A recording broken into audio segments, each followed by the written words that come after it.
बड़े राज्य यानी मध्य प्रदेश पहुंचते हैं। अपनी सफर की शुरुआत वो ग्वालियर के फोर्ट से करते हैं। भारतीय परंपरा बहुत पुरानी है और इसकी झलक हमें ग्वालियर के किले में देखने को मिलती है, जो देश के सबसे पुराने किलों में से एक है। ऊपर से शहर का नजारा कितना प्यारा है। अच्छा वदिया, भारत के सेंटर में होने की वजह से इस प्रदेश का नाम मध्य प्रदेश है ना? बिल्कुल जाजू, और ग्वालियर में ही जन्म हुआ था क्लासिकल सिंगर तानसेन यानी रामतनु पांडे जी का। यहाँ के लोक नृत्य मटकी और गंगौर हैं। गंगौर नृत्य महिलाएं गंगौर उत्सव के समय करती हैं। अच्छा, वैसे गा तो तुम भी अच्छा लेते हो वदिया। तो लो फिर। निकले हम सफर पे, मंजिल का क्या पता, अरे ये रास्ते हमें अब ले जाए कहाँ, अरे ये रास्ते हमें अब ले जाए कहाँ।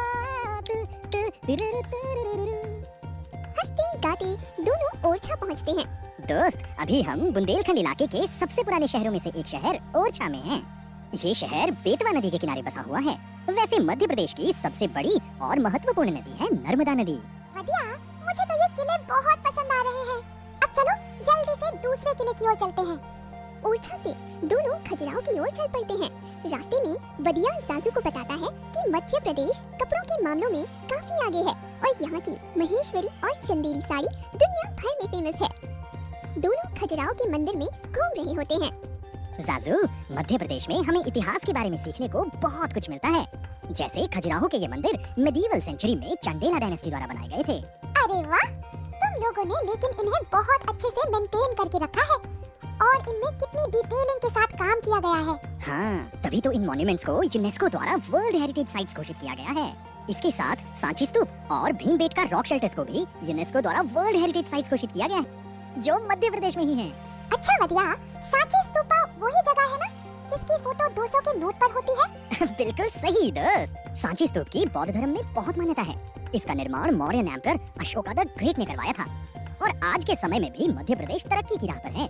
यहाँ बने हुए लेदर के स्टफ्ड खिलौने तो पूरे देश में मशहूर हैं।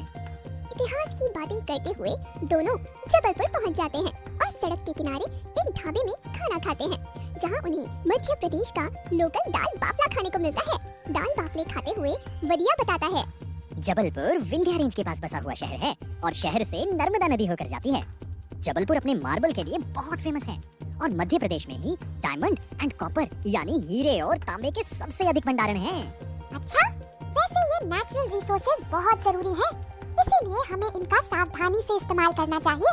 वैसे मुझे पता चला है कि जबलपुर में धुआंधार फॉल्स भी हैं। तुम्हें कैसे पता? रोटी देने वाले भैया ने बताया। जबलपुर से निकलकर दोनों सतपुड़ा टाइगर रिजर्व पहुंचते हैं और जंगल सफारी पर चल देते हैं।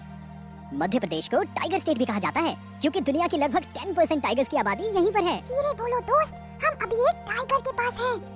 मध्य प्रदेश में 9 नेशनल पार्क्स और 6 टाइगर रिजर्व्स हैं, जिनमें से कान्हा नेशनल पार्क टाइगर्स के लिए और Bandhavgarh national park white tigers के लिए फेमस है। सतपुरा में लेपर्ड्स और इंडियन बाइसन भी रहते हैं। यही सतपुरा में ही पंचमढ़ी भी है, जिसे सतपुरा की रानी भी कहते हैं। लोगों का मानना है कि यहीं की गुफा में आकर पांडवों ने शरण की थी। वदिया दोस्त, तुम ये व्यू एंजॉय करो यार। सफारी का आनंद लेने के बाद दोनों भोपाल की ओर चल देते हैं। रास्ते में वदिया बताता है कि मध्य प्रदेश कई लेजेंडरी पर्सन जैसे अटल बिहारी वाजपेयी, रानी अहिल्याबाई होलकर, मधु यादव, कैलाश सत्यार्थी, चंद्रशेखर आजाद, तात्या टोपे, लता मंगेशकर, B.R. अम्बेडकर और राहुल द्रविड़ की जन्मभूमि भी है। भोपाल मध्य प्रदेश की राजधानी है और इसे लेक सिटी भी कहते हैं। भोपाल को राजा भोज द्वारा निखारा गया है और शायद ये उनका ही स्टैचू है। बिल्कुल सही। वैसे भोपाल का नाम राजा भोज के एक मंत्री द्वारा बनवाए गए डैम भोजपाल यानी राजा भोज के बांध के ऊपर रखा गया है। पाल का मतलब होता है डैम। अरे वाह, और भोपाल अपने नाम को पूरी तरह से दर्शाता भी है। वहाँ से आगे बढ़ते हुए वो इंदौर पहुँचते हैं। अरे बातें तो होती रहेंगी, लो पहले इंदौरी पोहा खाओ। भाई, इंदौर देश की सबसे क्लीन सिटी है। इस शहर में इंडियन इंस्टीट्यूट ऑफ टेक्नोलॉजी और इंडियन इंस्टीट्यूट ऑफ मैनेजमेंट दोनों हैं। ये देश की पहली वाटर सरप्लस सिटी है। अरे वाह, क्या आप जानते हो मध्य प्रदेश में मलखम स्टेट स्पोर्ट है। मलखम को डंडे या रस्सी की मदद से परफॉर्म किया जाता है और सोयाबीन की खेती सबसे ज्यादा यहीं होती है। और यहीं समाप्त होती है हमारी मध्य प्रदेश की यात्रा। देखो, अगली बार के लिए हमने उज्जैन का मंदिर, उज्जैन की पेपर मेशी टेक्निक और मांडू की शाम